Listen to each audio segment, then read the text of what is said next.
So what was life like for you during the pandemic? Like, there had to be a vibe of like, fuck it, this is not it. Like, just let's get through this year and we'll see what happens next year. You want me to start from like the beginning or like just playing baseball? Yeah, I don't know. No, start from the beginning. You personally, like, what were you thinking? What happened to us in spring training? Like we were mid spring training when it all started, So we were having meetings. I think for a couple weeks leading up to it, like in the morning, you have all your spring training meetings of like, oh yeah, this is what we're doing for the day. Whatever, like outfielders are doing this, pitchers are doing this. Bullshit. Here's where the game's at. Just like the daily morning meeting. And then we'd have like the medical staff be like, so there's like this coronavirus thing going on. Like, we're kind of monitoring it. We're reading what the CDC is putting out. Like maybe you guys should use some hand sanitizer, wash your hands some more. At that point, are you just like, yeah, whatever, dude? Like we've heard this. Yeah, that happened before, we've had different things like that where I think swine flu is one of them, like H1N1. So you've had things where like, hey, this is going around, be careful. And it's the first time we had like, maybe just hold off on autographs for a little while. Like then you're like, all right, it's kind of getting weird. So like it went a step further than it always had. Yeah, and it kept getting weird. And then we'd still have the thing in the meeting, like, yeah, it's getting bad, but still kind of business as usual. We'll keep you posted. And we were playing a night game in spring training, so I wasn't playing. I was back home at my place in Arizona that night. Our team was playing, and I think that's when Gobert got sick. Like he tested positive, and then it was like NBA shutting down. And so I was talking to some of the guys, like they pulled the trigger quick, man. The NBA I was like, damn, like the NBA shutting down, like it's not like a little thing, Right. So we came in the next morning, and they were like, hey, we're going to give you like the weekend off, and then we're going to reevaluate on Monday. Like, all right. Like this is like towards the end of spring training, like we get no days off. Like there's always something to do. Usually like it's ramping up to the season. Everybody's getting serious. Cuts are made in camp. Like it's starting to become like the guys that you're going into the season with. At this point in your career, how serious is spring training for you though? It's serious. You have different – sorry, I keep messing with this phone. It keeps falling down. But, no, it's serious. It's just a different it's serious in different reasons. Like at the beginning, you're trying to make a team and you understand that, like, you got to play well to make the team. Now it's like you understand what you need to get ready for a season. Right. Like what you want to feel, the different feels in spring training. You know what you need basically to get going for opening day. Like your spring training now is just geared to like, what do I need to do so I am like ramping up 100% ready to go once the first pitch of opening day is thrown. Like that's your goal now, so that I got to make this team. Which your mindset should still be that, but you understand like, all right, your mindset's different. I guess you could say than the guy that's wearing number 97 for the first time in camp. Like I was there at one point too, but now it's just kind of shifted.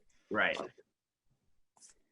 That to me, like, I guess that's the most interesting thing I feel about. You probably have like stages of your career, right, where you make like certain jumps. Like when you're in your first spring trainings, you're trying to make a team, and that's like your first hurdle. And then like you're on the Marlins, you make you get your first contract. You're like all-star reserve. It's kind of another hurdle. Then you make that final hurdle in a way where like you've signed your big contract, your money's right. Your status is set after like an MVP and batting titles and all that kind of shit. But for you, I feel like it was an interesting, like, it was like a slow and then quick. You know what I mean? Like, I feel like you grinded for a while, then you were recognized as a good player, and then real quickly you were recognized as like a great player. And that's got to be a weird feeling for like, from like a mentality point of view of what you're saying of like, what do you treat spring training like? And what do you treat your first games like? When just a couple of years ago, it was probably very different than it is right now, no? Yeah, it did happen pretty quick for me. I mean, mine was – It was the steroids, right? Yeah. I mean, you've been hammering that one for 6-7 years.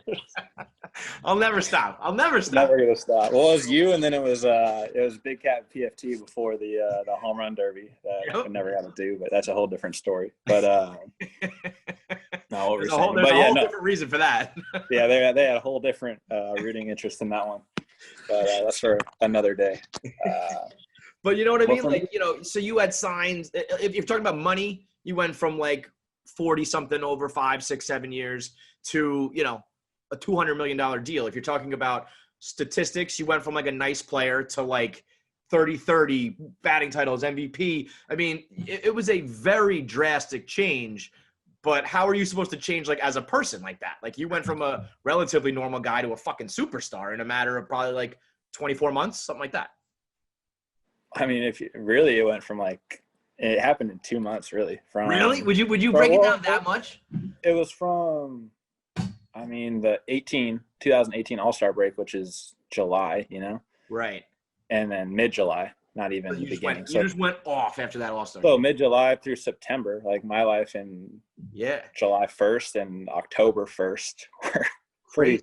So how do you deal with that? Like, and again, you've had at that point several years worth, not like you're this like grizzled veteran who like popped at the very end of your career, but you had several years being like this level player. And then in a matter of 2 months. Yeah, I was 26. I made my debut at 21. I made my debut at 21, which is pretty young. Like you're a junior in college usually at that point, and I was in the major leagues. So when you're let's say you're 25, pushing 26. Did you have something inside you that was like, I know I'm better than this. I know that I've got like greatness. I know that if I work this much harder, or if I blah blah blah, that I'm gonna pop? Or were you kind of like, I don't know, I'm a nice player. I've heard you be very humble about it before, where you're like, I'm not even that good. I mean, I don't think you can say that anymore, bro. I interviewed you early on and you were like, I don't even really know how to throw or hit. I was like, shut the fuck up, man. And now I think it's pretty undeniable. I was probably 23-ish. Okay, maybe younger when I first talked to you, right? I mean, it was pretty early. You were early. It was like you're still on the Marlins. You're hitting on my mom. What's up, Mr. Clancy? Let me know if you're ever in Milwaukee. You always got a ticket.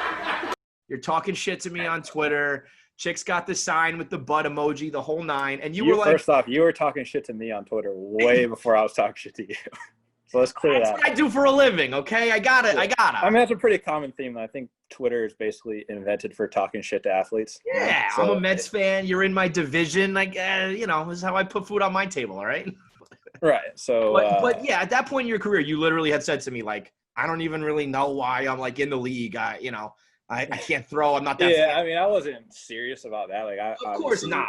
But I had a quiet confidence. That level of like humble. That level of just like, I'm in the league, but like you're still kind of downplaying it. Now there's no more of that, dude. You can't ever, like, that's not a joke anymore. That's not even a thing to say anymore. Did you ever have that feeling like it was coming?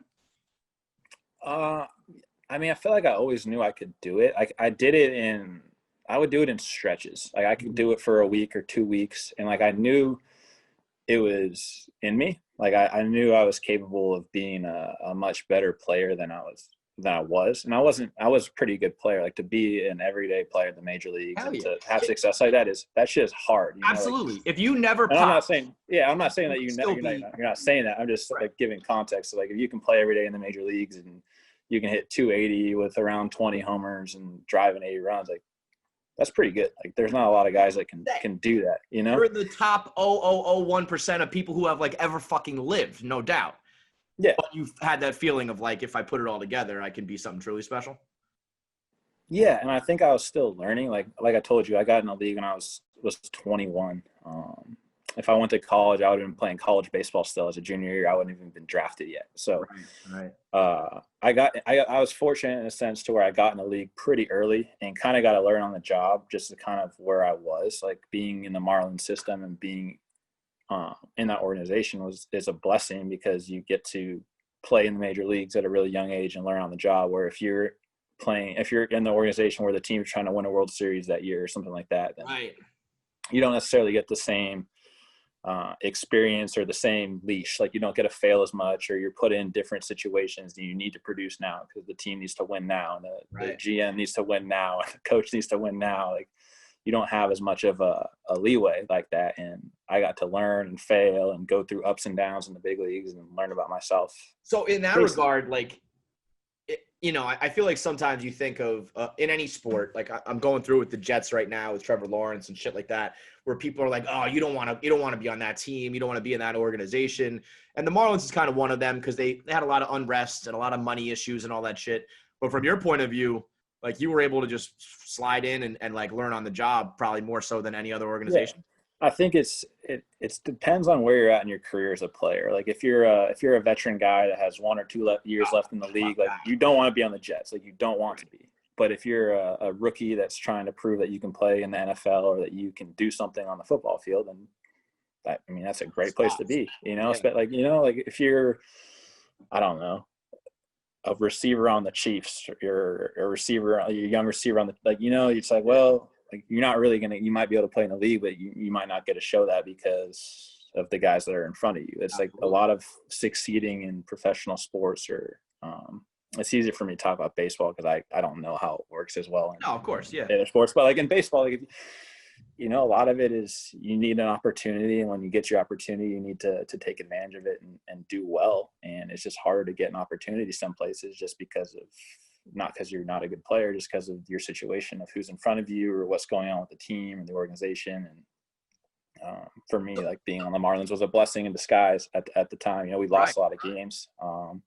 But you personally got to play in the big leagues. Yeah.